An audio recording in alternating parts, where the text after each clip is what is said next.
زمانہ بیت چکا تھا، قافلے آتے جاتے تھے اور مکہ مکرمہ میں خانہ کعبہ کی عظمت پوری عرب زمین پر پہچانی جاتی تھی۔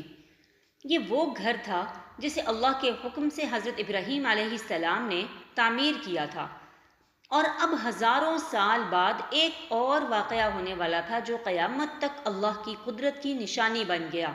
یمن کا بادشاہ ابرہہ، ایک مغرور، طاقتور اور فخر میں ڈوبا ہوا انسان، اس نے صنعاء میں ایک شاندار گرجا گھر تعمیر کیا تاکہ لوگ بیت اللہ کو چھوڑ کر اس کے چرچ میں عبادت کریں۔ مگر عربوں کے دلوں میں کعبہ کی محبت بستی تھی، وہ کسی اور گھر کو سجدہ کیسے کرتے؟ جب کسی نے اس کے گرجا گھر کی بے حرمتی کی تو ابرہہ کا غرور آسمان کو چھو گیا۔ اس نے اعلان کیا، میں مکہ جاؤں گا اور اس گھر کو گرا دوں گا، نعوذ باللہ۔ ایک لشکر تیار ہوا، ہاتھیوں کا لشکر، سپاہیوں کے قافلے، اور ان سب کے آگے ایک بڑا ہاتھی محمود۔ ابرہہ کے دل میں یقین تھا کہ کوئی اس کے سامنے نہیں ٹھہر سکتا، مگر مکہ والوں کے پاس کیا تھا؟ نہ فوج، نہ ہتھیار، بس ایک یقین کہ یہ گھر اللہ کا ہے اور اس کا محافظ بھی وہی ہے۔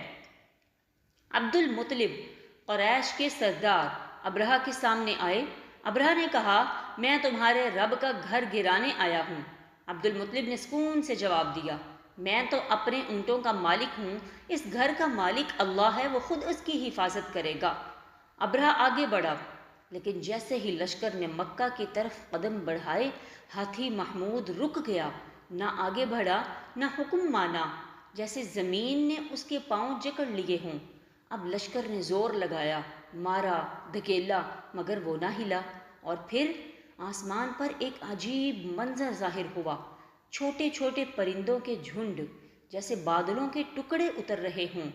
ہر پرندے کی چونچ اور پنجوں میں چھوٹے کنکر تھے، لیکن وہ کنکر نہیں تھے، وہ تو اللہ کا عذاب تھے۔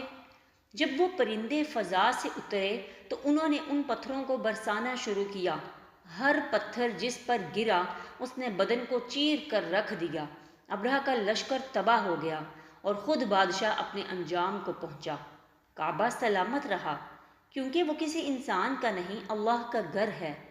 اللہ تعالیٰ فرماتے ہیں، أَلَمْ تَرَ كَيْفَ فَعَلَ رَبُّكَ بِأَصْحَابِ الْفِيلِ أَلَمْ يَجْعَلْ كَيْدَهُمْ فِي تَضْلِيلٍ۔